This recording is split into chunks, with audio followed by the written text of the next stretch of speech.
WhatsApp guys, it's me Sabbir Ahmed. Welcome to new video.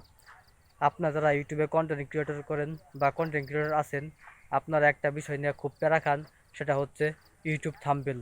অনেকেই জানেন না একটা প্রফেশনালভাবে কিভাবে ইউটিউব থাম্বনেল তৈরি করতে হয়। সো আপনি যদি এই প্যারাতে থাকেন তাহলে আর সমস্যা নাই। আপনারা যারা ইউটিউব থাম্বনেল নিয়ে দুশ্চিন্তায় আছেন, আজকের ভিডিওটা শুধু তাদের জন্য। আপনি চাইলে খুব ইজিলিভাবে এবং খুব সহজেই ইউটিউব থাম্বনেল আপনি পছন্দ মতো ইচ্ছে মতো তৈরি করতে পারেন। কিভাবে? আপনি প্লে স্টোরে যদি সার্চ দেন পিক্সেল ল্যাব দিয়ে আপনি খুব ইজিলি ইউটিউব থাম্বনেল তৈরি করতে পারেন।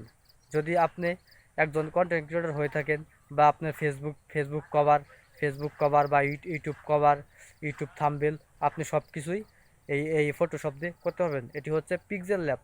সো আপনার এটাতে কোনো বেসিক থেকে অ্যাডভান্স লেভেল পর্যন্ত কোনো ওই রকম কোনো ধারণা নাই।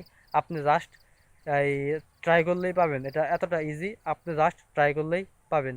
সো আপনি যদি একজন কন্টেন্ট ক্রিয়েটর হয়ে থাকেন তাহলে অবশ্যই আপনাকে মাস্ট যে জিনিসটা লাগবে, আপনার ভিডিও যত কোয়ালিটিফুল ভিডিও আপনি আপলোড করেন, যত ভালো কন্টেন্ট আপনি আপলোড করেন, যদি আপনার এই ইউটিউব থাম্বনেল ভালো না হয় তাহলে কেউ ক্লিক করবে না।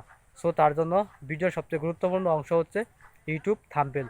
আপনি যদি প্রফেশনালভাবে ইউটিউব থাম্বনেল তৈরি করতে পারেন তাহলে অবশ্যই আপনার চ্যানেলে বা আইডিতে আপনার ভিডিওতে অবশ্যই ভিউ আসবে। সো আপনাকে প্রফেশনালভাবে ইউটিউব থাম্বনেল তৈরি করতে হবে। আপনার ভিডিও যেরকমই হোক, আপনি যদি একজন প্রফেশনালভাবে ইউটিউব থাম্বনেল তৈরি করতে পারেন তাহলে অবশ্যই আপনার আইডি, আপনার পেজ রিচ হবে বা আপনার চ্যানেল রিচ হবে। সো আজকে এই পর্যন্তই। সব ধরনের টিপস অ্যান্ড ট্রিক্স ভিডিও পেতে আমার চ্যানেলটি সাবস্ক্রাইব করে রাখেন।